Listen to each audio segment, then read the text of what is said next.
Om Sarashiva Samarambham Shankaracharya Madhyamam Asmaracharya Pariyantam Vande Guru Paramparam. Om. Be seated, please.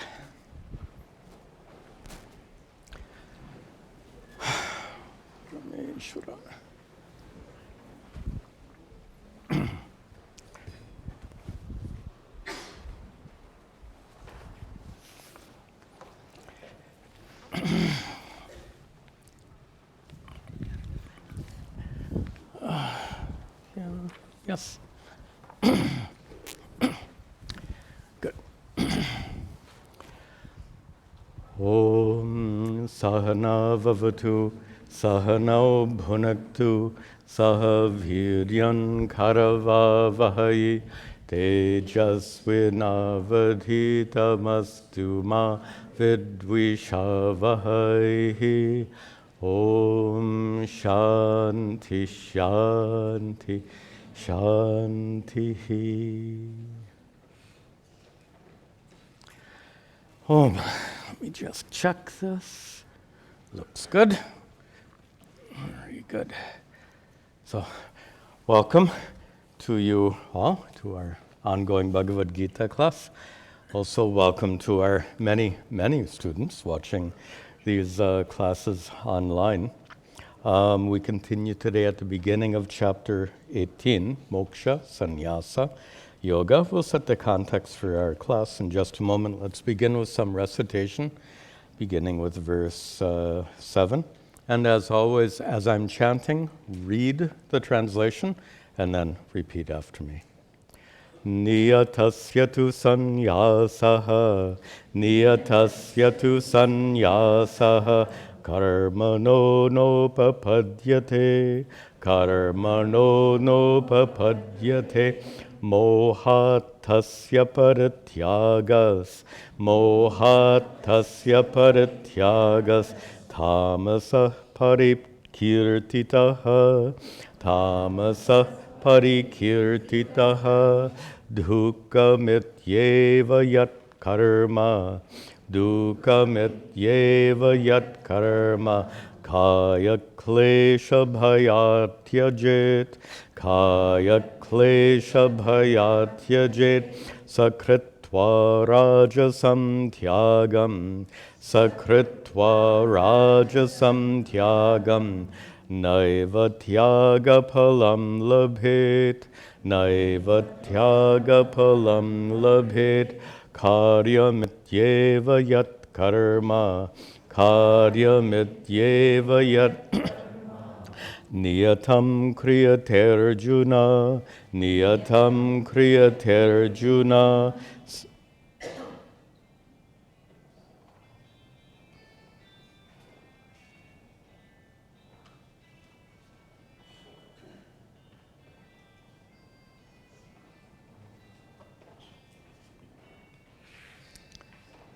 Please. Thank you.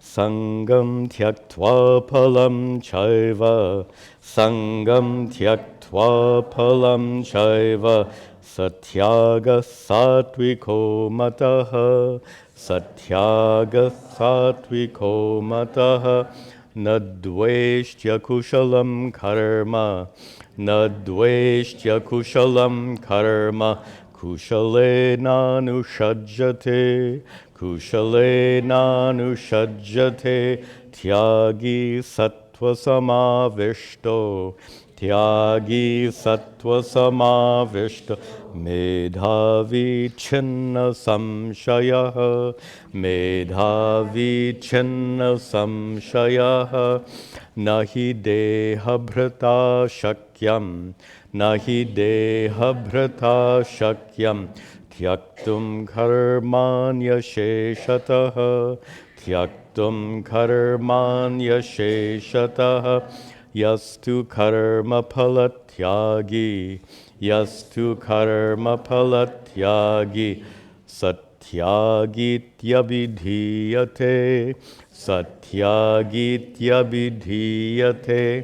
Anishtamishtam Mishram Cha Anishtamishtam Mishram Cha Trividham Karmanah Palam Bhavattatyaginam Pretya Bhavattatyaginam Pretya Natu Sanyasinam Kvachata Natu Sanyasinam Kvachata. Very nice. All right. So you remember the chapter opened with Arjuna asking about sannyasa and tyaga. And Sri Krishna, even though both of the words mean almost the same, Sri Krishna made some shades of difference in meaning, and basically pointed to the difference between sannyasa as a lifestyle and sannyasa as an attitude. So the two are not necessarily combined. There are sannyasis who don't have the attitude of sannyasa, and there are many non-sannyasis, like many of you, who indeed do have the attitude of sannyasa. And what we saw in a prior class is Sri Krishna looks upon karma yoga as a kind of sannyasa. And in fact, he's actually gone into that in quite some depth, especially in chapter 5, where he points out that sannyasa is essential in karma yoga. Sannyasa in two senses. One, in the sense of recognizing the futility of worldly pleasures to give you complete contentment. That recognition changes your attitude, and it results in a kind of sannyasa. We call it vairagya, dispassion. But it's a kind of mental sannyasa when you recognize that chasing after all these worldly enjoyments will never bring you permanent contentment and peace. There's another kind of, that's involved, one kind of renunciation involved in karma yoga. The second kind Sri Krishna describes way back in chapter 5. In fact, in chapter 2 itself, he gets into this topic, that is phala tyaga, karma phala tyaga. Karma tyaga means renunciation of action. Karma phala tyaga, renunciation of the fruits of your actions, meaning you're still engaged in activity, but you renounce the fruits. This is karma yoga. We're right back to karma yoga. So we're going to see these topics unfolded in today's class, so I won't go further here. But that is the distinction that we've already seen when Sri Krishna differentiates between sannyasa as a lifestyle, and sannyasa as an attitude. Now, with that in mind, the next topic here, Sri Krishna applies this threefold analysis in terms of sattva, rajas, tamas. Remember, he began that analysis way back in chapter 14. He continued it in chapters 16 and 17, and now we'll see more of that in the first part of chapter 18. Here we'll see that threefold analysis of tyaga, renunciation, in terms of sattva, rajas, and tamas, beginning with verse 7. Niyatasya tu sannyasaha, niyatasya tu sannyasaha, karmano nopapadyate, karmano nopapadyate, mohatasya parityagas, mohatasya parityagas, tamasah parikirtitaha, tamasah parikirtitaha, tamasaha, that which is of tamas, so belonging to or involved with tamoguna. Parikirtitaha, it is said to be. So this kind of, go up one word, parityagaha, this renunciation. Tyaga, renunciation. Parityagaha, complete renunciation. is called tamasa. And here we're referring, Sri Krishna is referring to, we'll call it lifestyle sannyasa, I think is a term I've used before, to differentiate it from attitude-based sannyasa. So what kind of sannyasa is tamasa, lifestyle sannyasa? At the top, he says two, but that sannyasa, that lifestyle renunciation, which is sannyasa, which is renunciation of what? Niyatasya, and you have to connect it to karmanaha. Renunciation of karma. What kind of karma? Niyata, mandated karma. Karmas which are your duty. To renounce karmas which are your duty, Sri Krishna says, na upapadyate. That's not proper. That's not appropriate under any situations. So I'm smiling, just thinking, don't think that Monday morning you can renounce your job and your duties and your responsibilities. Sri Krishna clearly says, niyata karma, karmas which are mandated, which means karmas which are your duty. Those karmas, na upapadyate sannyasa. It is not appropriate to renounce those duties, mohat, at the beginning of the second line, due to ignorance, due to wrong thinking, in particular due to ignorance about dharma. Somebody might think that, it's very dharmic and pious and to become a Hindu sannyasi. And today we have this little bit of right-wing politics. Somebody thinks, I want to bear the dwaja of Hindutva. I'm being sarcastic intentionally here. To bear the flag of Hinduism. I want to go out in my saffron robes and declare the greatness of Hinduism above all other religions. God save us from such people. I'm sorry if I offend any of you who happen to believe in that. I don't. So anyway, to me, I find that kind of outside the scope of, Hinduism is not a proselytizing religion. There's no need to say Hinduism is better than anything else. Anyway, enough said. But somebody who wants to renounce their job for the sake of taking that orange flag and going running around, Sri Krishna says, na upapadyate. You cannot do that. Any kind of sannyasa that involves lifestyle sannyasa, if it involves avoiding your responsibilities, na upapadyate, it is not appropriate. I think I mentioned to you before that my guru, when he would initiate his disciples, basically only two rules. And the rules were not that you had to be a scholar of Vedanta and Sanskrit. That wasn't a requirement. The rules were also not that you had to be enlightened, certainly not. What were his two requirements? One is you should be his student.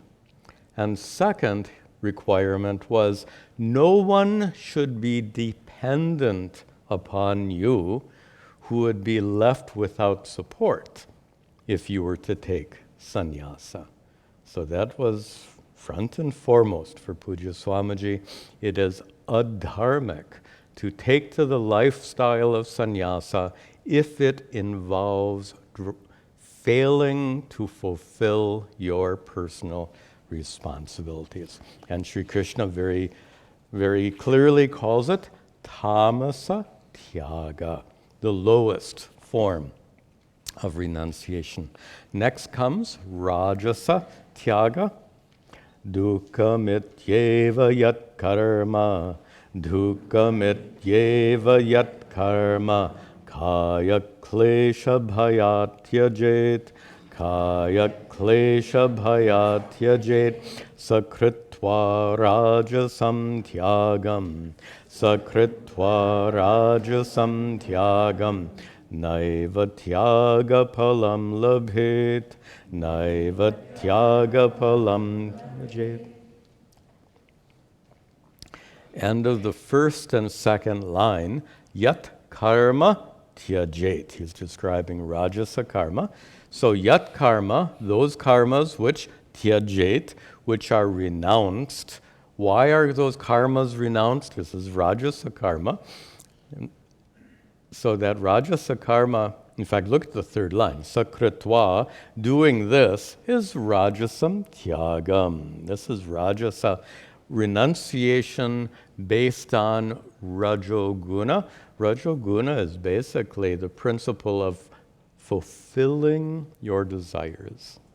Raga and dvesha, rajas, is characterized by raga and dvesha, chasing after what you want and running away from what you don't want. The running away from what you don't want seems to be what we just talked about, tamasa tyaga, running away from what you don't. You've all, the typical story of the fellow who has lost his job and he's now got a drinking problem and he's fighting with his wife, and then one day no one sees him. Day after day no one finds him, sees him. Many months later, a distant relative finds him in an ashram in Rishikesh. This typical story. Tamasa tyaga, running away from your problems, running away from your responsibilities. Then how would that be contrasted with rajasa tyaga? Sri Krishna defines rajasa tyaga as this: kaya klesha bhayat tyajit. Renunciation done because of bhaya, fear, of kaya klesha, of difficulties to your physical body. Meaning, kaya klesha in modern terms means going to work. That is what it means in our context. In ancient times, kaya klesha, because most work was in the fields, right? So today our work is in the office buildings. Back then the work was in the field. So in a modern context, kaya klesha bhaya is fear of going to work. Is there such a word as employment phobia or something like that? I don't know if that's an official psychiatric diagnosis, but that's the sense here. So that kind of renunciation out of this phobia for work, and Sri Krishna emphasizes that in the beginning. He says, dukam iti eva, with the thought that this is miserable, this is difficult. Going to work is difficult, it's miserable, I have to do all this work, I have to deal with my boss, I have to put up with all this nonsense. I don't want it. I want to give all that up. I want to avoid that. I'll give you a very good example of this rajasa tyaga. Many years ago, I was up in Kedarnath. Kedarnath is a pilgrimage center about, maybe 10,000 feet up in the Himalayas. And I'd gone there I don't remember the context in which I was gone, but I was walking around. There's a little town around the temple. Of course, you know that's 5 years ago or more, that town was almost wiped out by a terrible flood. I think it's mostly rebuilt now, but after that flood, it was just really grim to see the damage that was done. Anyway, this was maybe a decade or longer before that flood. I was walking around through the little town, and I saw some local sadhus, sannyasis, dressed like this, and big young men, maybe in their 20s, long beards, and they had the jata and all of this, and the bhasma, the sacred ash, and the rudraksha beads, all of this. Kedarnath is a Shiva sthana. It's in the abode of Lord Shiva. So these were Shaiva sadhus dedicated to Lord Shiva. And they saw me coming, and they said, bhai, ow. And the reason they invited me is they were smoking marijuana. And they recognized me as a Videshi sadhu, and definitely I would be interested in smoking marijuana with them. Now, you know of this kind of situation very well. There are many young sannyasis in India and elsewhere who have taken to the lifestyle of sannyasa because if they were American, they would say, it's cool. Maybe even in Hindi, yay cool hai.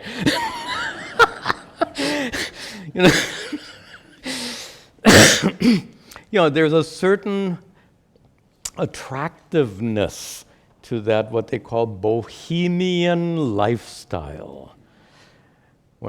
I grew up in the 1960s and 1970s, the end of the hippie movement in this country, definitely a bohemian lifestyle.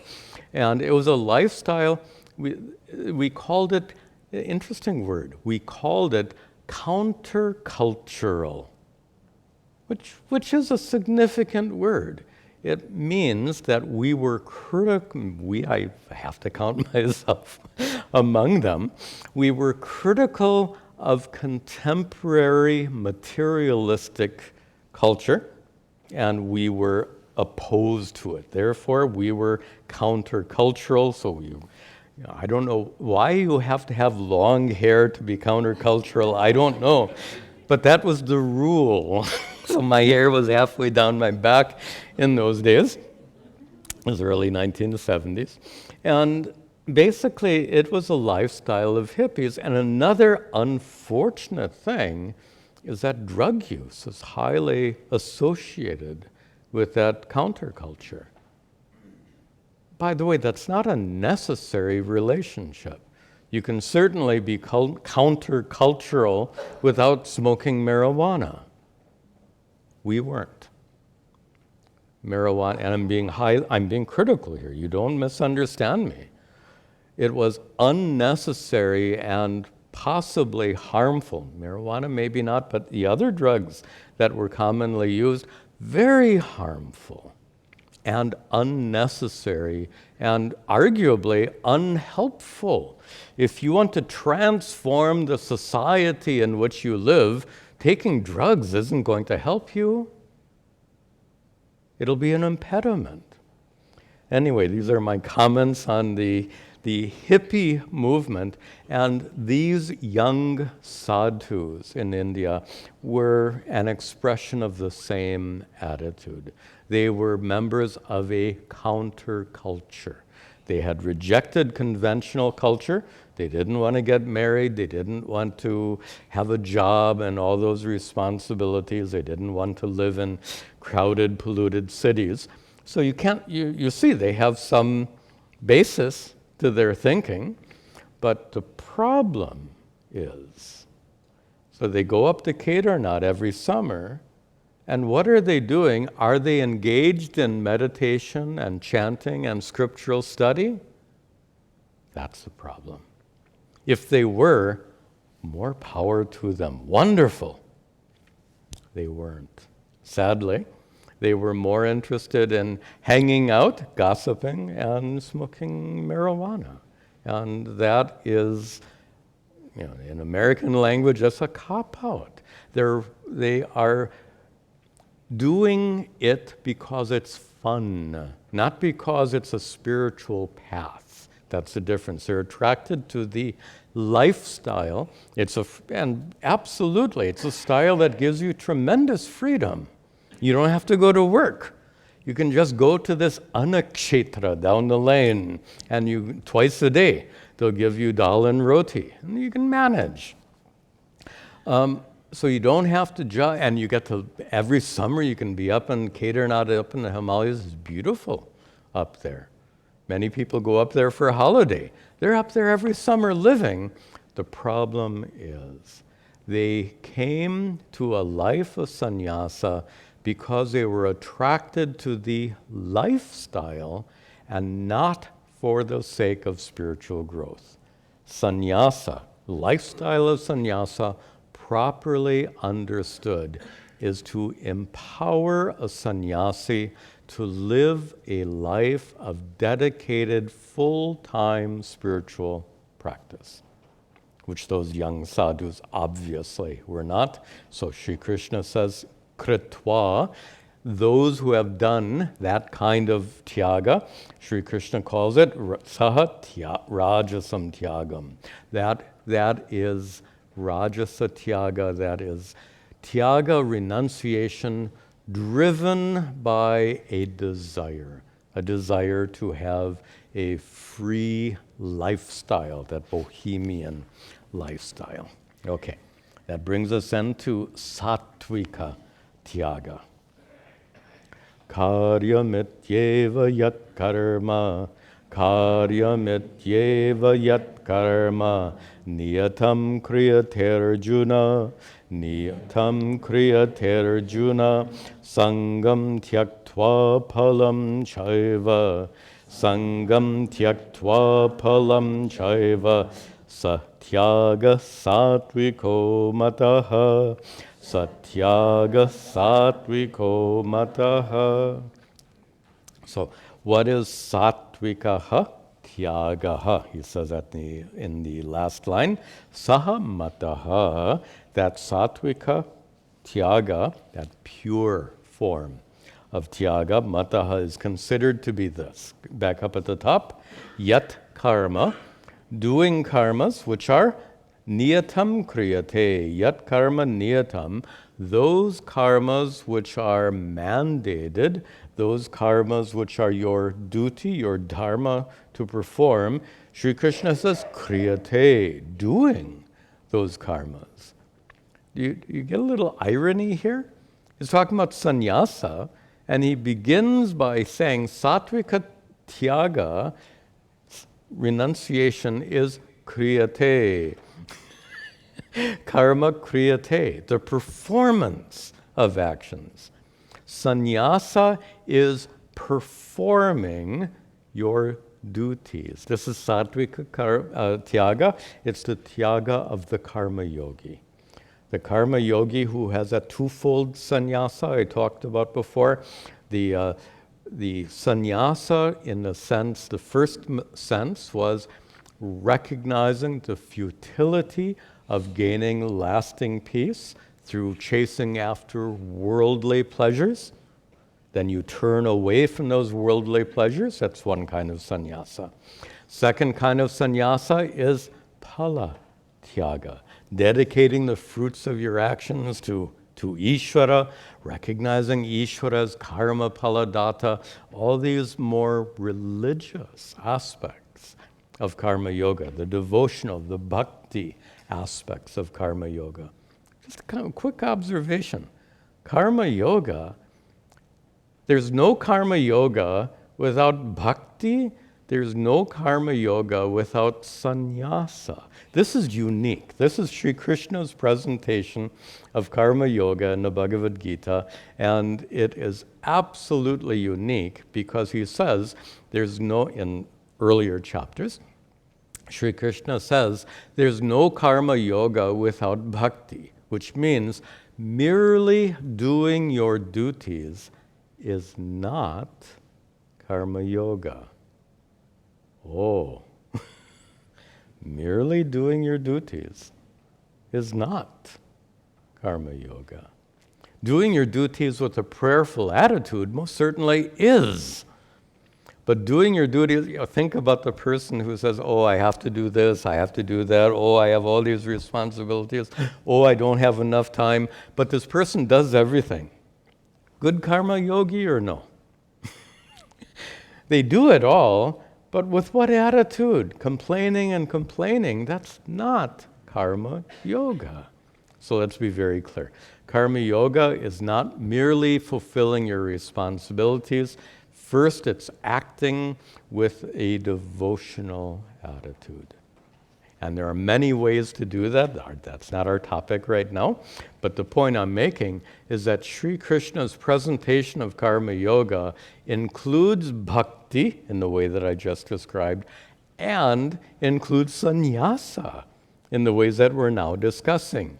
The kind of sannyasa where you turn away from worldly pleasures and seek a higher goal, and sannyasa in the sense that you're no longer driven by karma phala.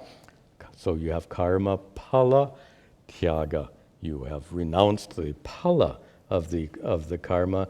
These are two kinds of renunciation involved in karma yoga. So karma yoga is kind of like equal measures of karma, bhakti, and sannyasa. All three together. Very nice the way Sri Krishna presents it. And that's what he says here. So what is sattvika sannyasa? This is the sannyasa of the karma yogi. The sannyasa of the karma yogi means doing your duties, complaining about them all the time? No. Look at his first expression, karyam iti eva. With the attitude, this must be done. So not with the attitude of complaining or resentment, but with the attitude of complete acceptance. This is my duty. It is my responsibility to perform these deeds. So with that attitude, niyatam karma kriyate. Mandated karmas which are your responsibility, kriyate, are to be done. O Arjuna, how are they to be done? And here's the key. So first of all, where is sannyasa? So far he's only talking about doing actions. Doing actions is not sannyasa, but sannyasa comes in his third line. Sangam tyaktva. Tyaktva, having given up, and given up two things. You give up sangha, attachment, it means here, and you give up phala. We just talked about giving up phala when you recognize the futility of gaining lasting contentment through worldly activities. This is one kind of sannyasa. It is a conversion of your attitude, and it is a sannyasa of attitude. You mentally renounce chasing after worldly pleasures because you know those worldly pleasures will never lead to complete peace and contentment. Now, when I say renunciation of worldly pleasures, it doesn't mean living like a monk, but it means your attitude towards those worldly pleasures shifts. I think that's true for many of you, and I've had conversations with many students and a very typical conversation would go like this. Swamiji, I don't know what to do. I used to hang out with my friends and gossip for hours and hours and hours. And now I'm not inclined to do that. I've heard this from quite a number of people. And the question is what to do. My friends are wondering what's wrong with me because I'm not hanging out with them and gossiping. What should I do? And of course, what they're doing is wonderful. They're turning away from trivial things in life and turning their attention to more important things. Just a comment about that. Think about how we invest our time and effort each day. And especially, I don't want to harp on this, but I think about television watching. When you reach the end of your life, how many hours of television will you have watched? How do you feel about that?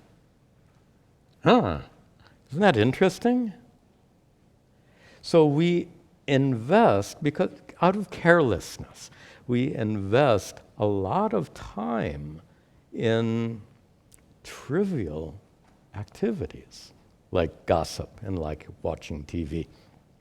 So here, Sri Krishna is talking about sannyasa of those karmas. Sannyasa of karmas that don't contribute to your personal growth, karmas that don't contribute to spiritual growth. And he says, palam tyaktva, having renounced pala, means having recognized that these worldly pursuits will not lead to lasting contentment and peace. And also sangam, it goes with it. Then if you recognize that these worldly pursuits, when you recognize that gossip won't help you be a better person, when you recognize that watching TV won't make you a better person, then not only does the pala, the actual act of watching TV and gossiping, go away, but something else goes away, sangam, attachment, the desire. The very desire goes away. And this is so significant. In this kind of sannyasa, things are given up not because, the counterexample is when somebody says, I should give up gossiping and watching TV because I am a spiritual person. And I'm being critical of that attitude here. I am a spiritual person. There's a little pride already in that expression. I'm a spiritual person, therefore I must give up watching TV and gossip. Giving it up is good, but the reasoning is defective here. You should give it up not because you think you should give it up because you realize there's no merit in it. You don't get anything out of it. It's not, sannyasa is not, everyone has this idea. Sannyasa, this grand act of renunciation.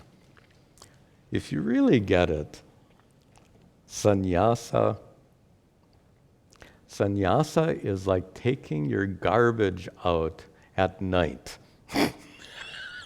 So the garbage bin that's in your kitchen, every evening, I suppose, you take that outside and you throw that in the larger bin.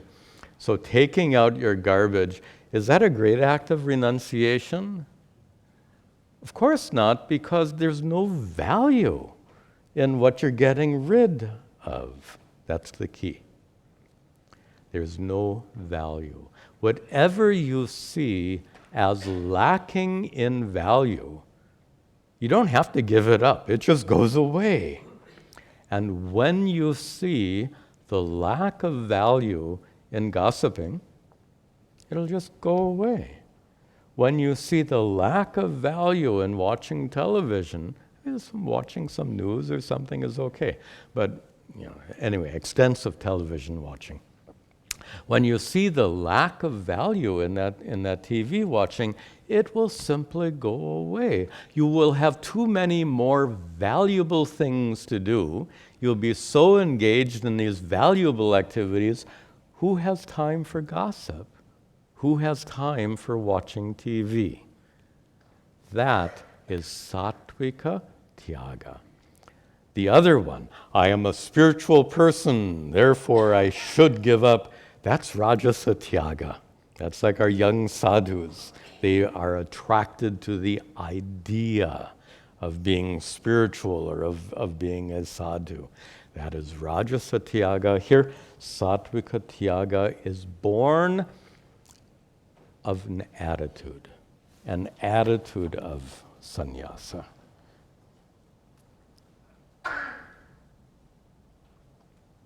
Okay, just making sure we got everything done there. I think so.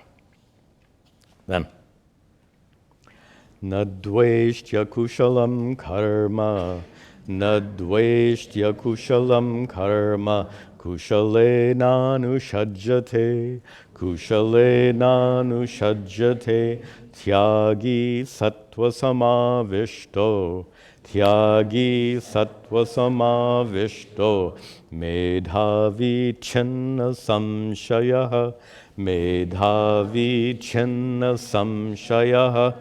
Third line, tyagi, that renunciate, who is sattva, sattva here, sattva guna, samavishtaha, who is well established in that sattva guna. So this sattvika tyaga is one who practices sattvika tyaga does what? Is like what? First line, na dveshti akushalam karma. That person who practices sattvika tyaga does karma, and na dveshti doesn't avoid akushalam karma. Akushala here means unpleasant, difficult.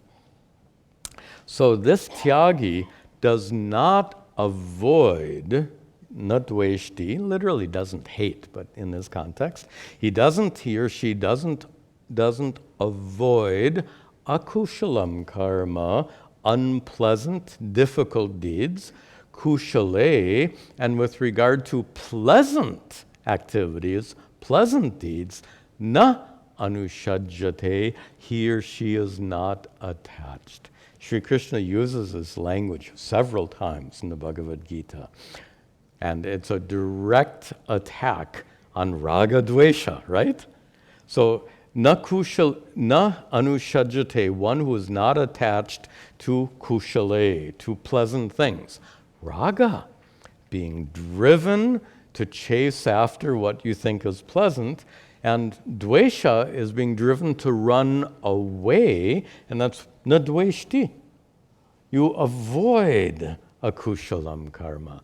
So first two lines, Sri Krishna is talking about one who is free from raga and dvesha.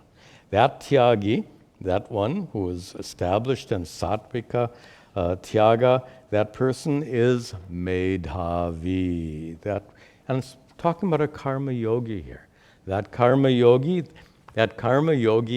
is a renunciate. Nice.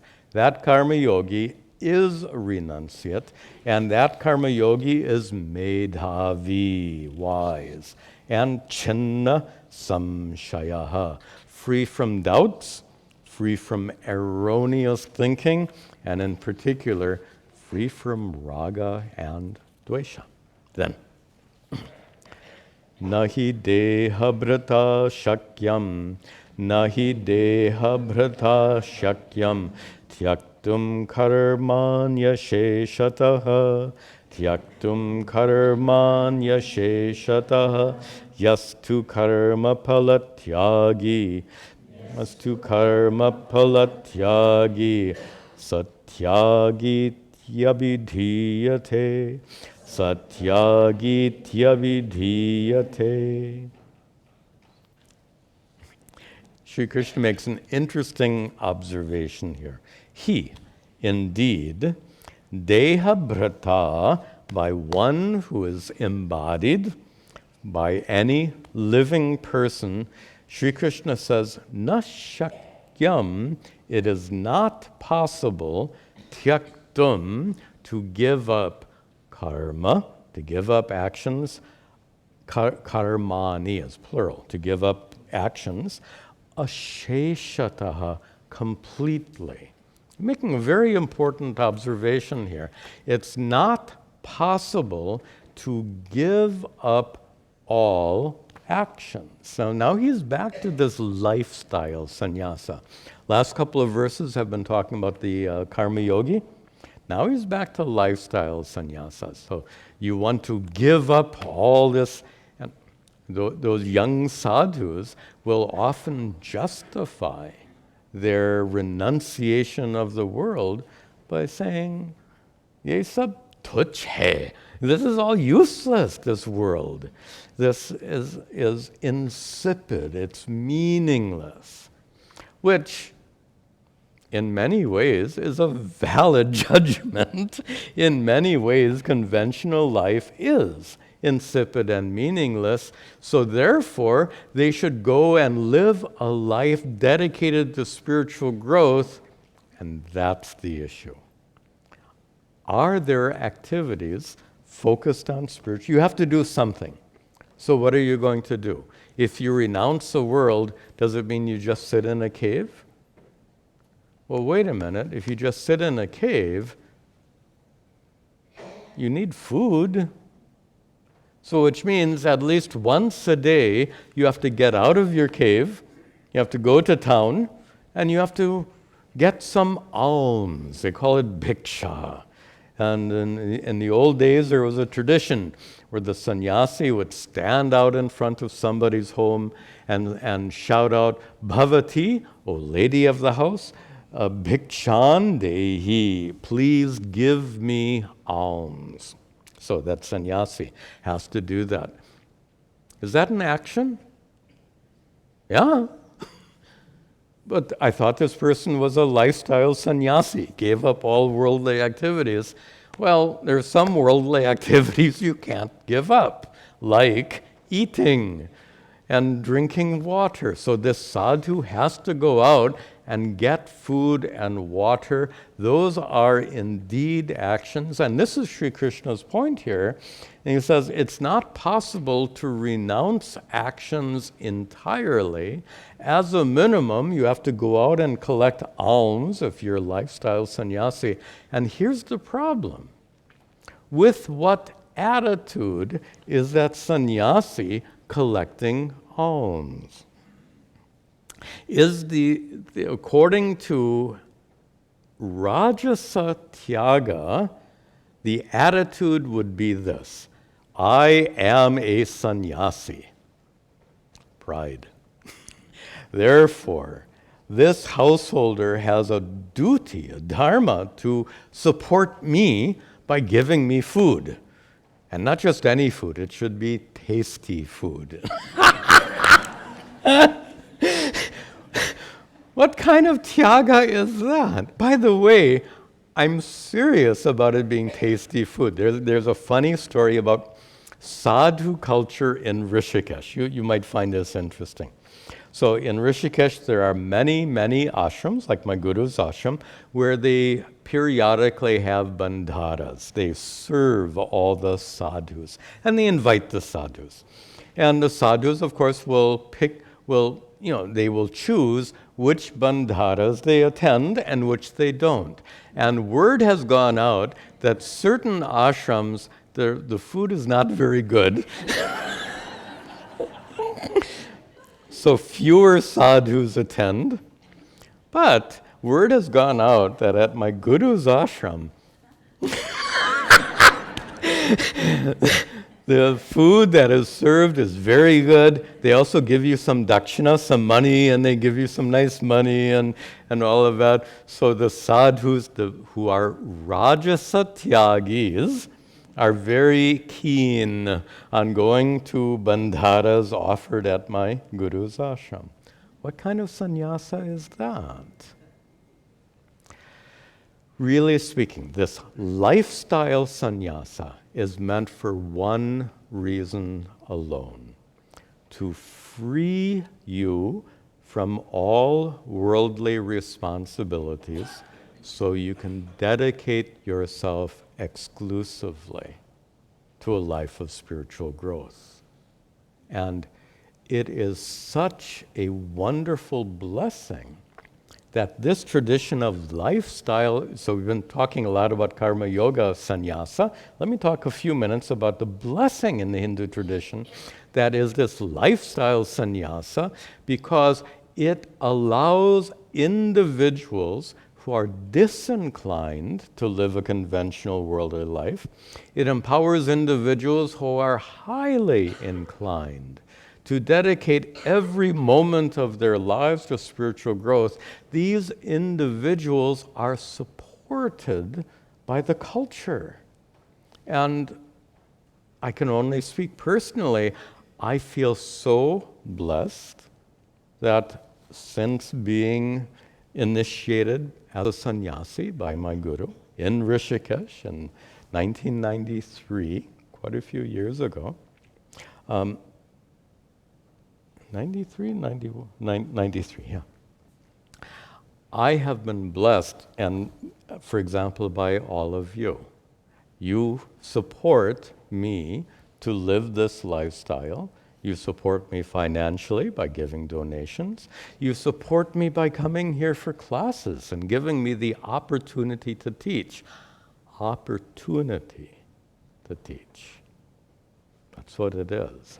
Because the teaching is a blessing not only for you, it's a tremendous blessing for me.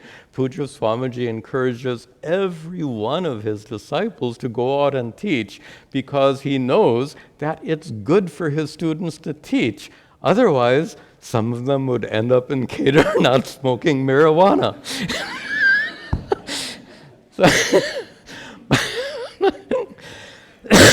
By dedicating yourself to a life of spiritual study, meditation, and teaching, there is no possibility of ending up in Kedarnath smoking marijuana. So this is the blessing of lifestyle sannyasa in the Hindu tradition. It's obviously not meant for everyone, but for those who are so inclined, it is an incredible blessing, and I feel incredibly blessed.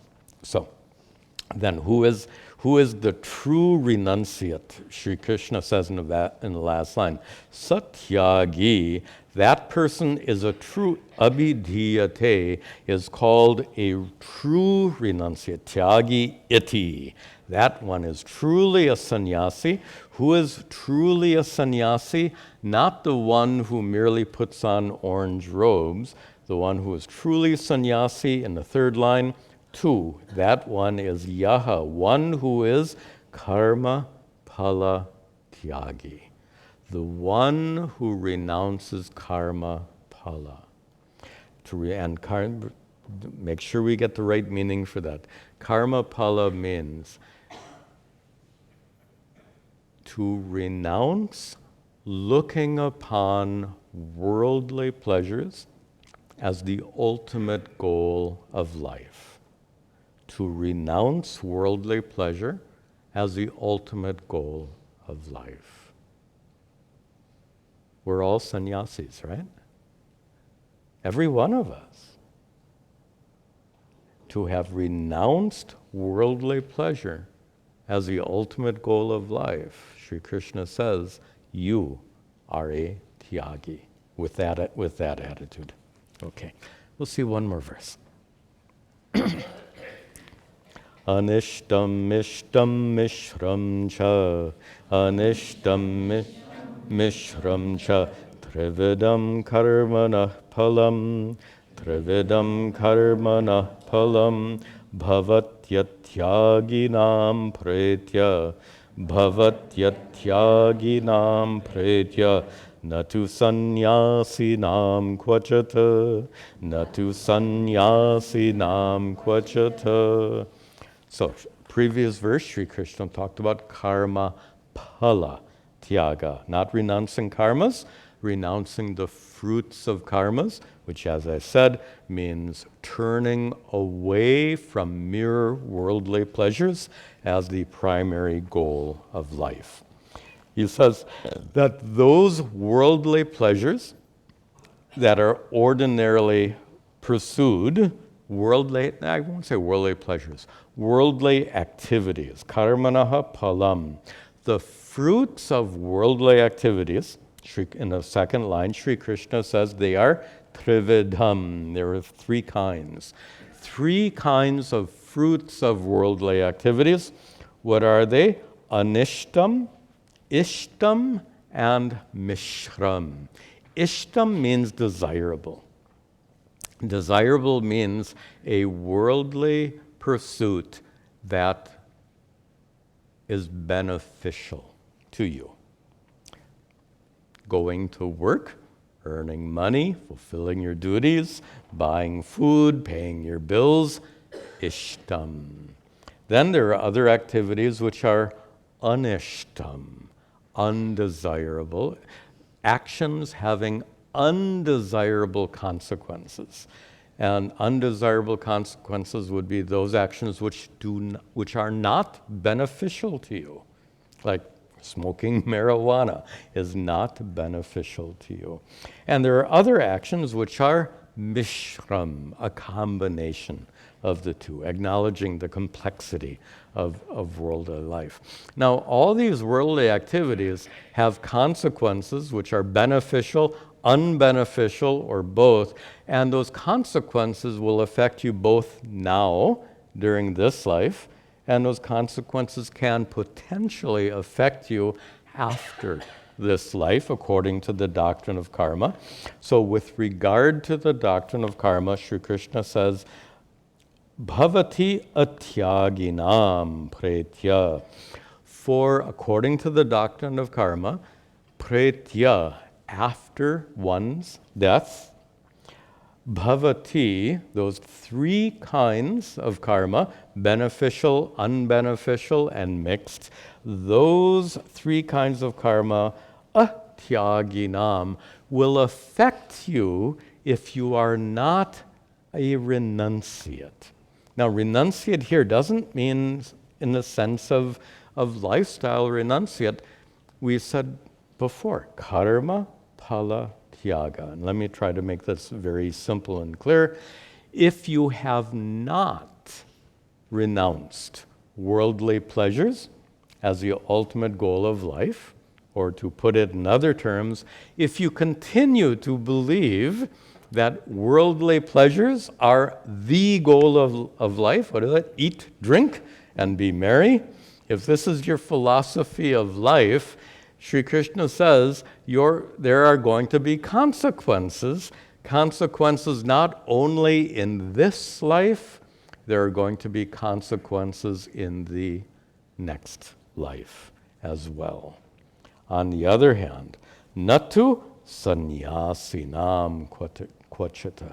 He says, on the other hand, sannyasinam, for those who have the attitude of renunciation, specifically, for those who have renounced the possibility of gaining worldly happiness, for those who have renounced seeking worldly pleasures for the sake of lasting contentment and peace, those who have woken up out of that delusion. Having woken up out of that delusion, Sri Krishna says they will not suffer the consequences, the karmic consequences in your last life. There's something a little obscure here. Let me help you with a metaphor. This idea of waking up out of the ignorance, ignorance-based conventional thinking. All I have to do is keep getting more, doing more, enjoying more, and by doing so, I fulfill my purpose in life. This perspective is based on ignorance. We can speak metaphorically of waking up out of that, waking up from that defective worldview. You can wake up from an illusion, wake up from a defective way of thinking. You can wake up to a higher reality. And the reason for this metaphor is this. When you wake up, suppose you're dreaming, and in your dream, I don't think that you would necessarily do this, in your dream, you kill someone. Oh my gosh. What a horrible thing. In fact, I think I've probably had a dream like that. Oh my God, what have I done?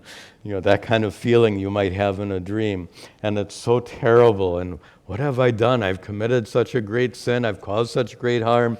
And you feel like you feel the burden of your terrible act. And you know what that feels like, right? In a dream. You feel the burden of that terrible act, and then you wake up. And you say, oh, thank God, that was only a dream. Tell me, you know, in a dream, you kill someone. Suppose you not only kill someone, but you're caught by the police.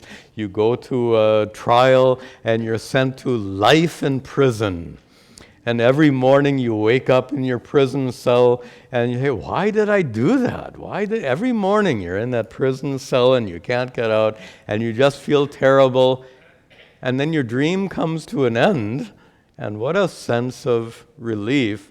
You are freed from that dream karma.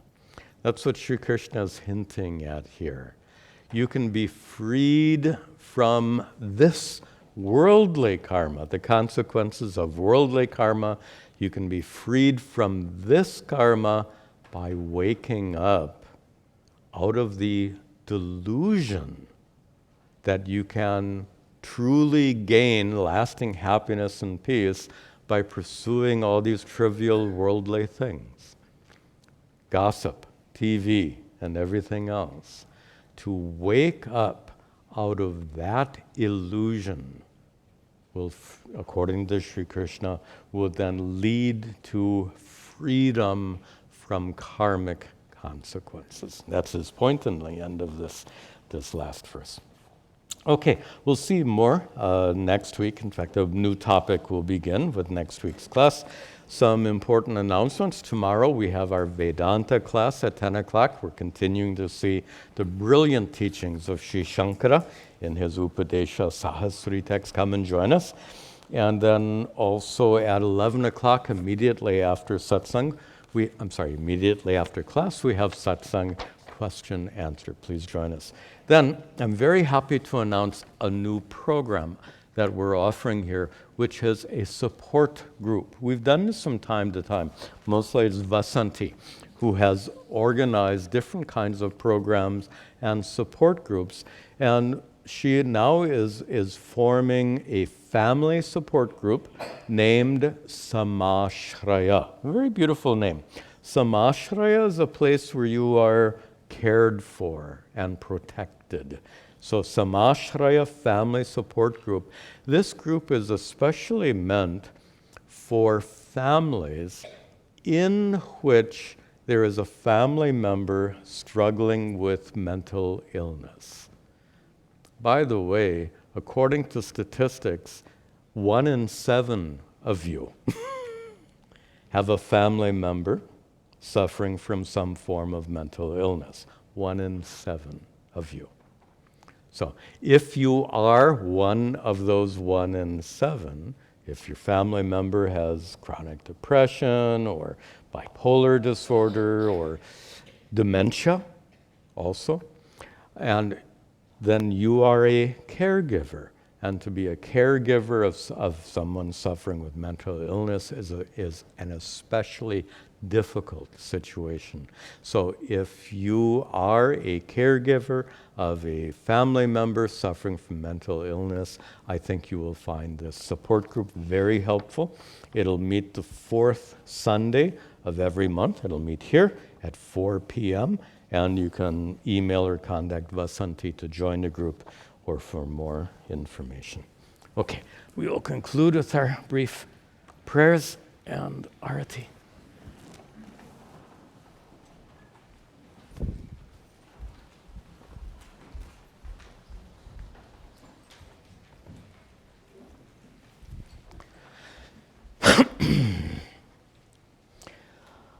Om Gananahan Tva Ganapatigam Avamahe Kaving Gavinam Upamashravastamam Jeshtarajam Brahmanam Brahmanaspatahana Shrinvan Utabasira Sadhanam Om Mahaganapataye Namaha Ishvaro Gurudhatmeti Murti Bheda Vibhagine Vyomavad Vyapta Dehaya Dakshina Murtaye Namaha Vasudeva Sutam Devam Kamsa Chanuramardanam Devaki Paramhanandam Krishnam Vande Jagadgurum Om Sarve Bhavantu Sukhinaha Sarve Santu Niramayaha Sarve bhadrani pashyantu ma kaschid dukkha bhag bhavet asato ma sadgamaya tamaso ma jyotirgamaya mrityor ma amritangamaya. Om Shanti Shanti Shanti. Om Tat Sat.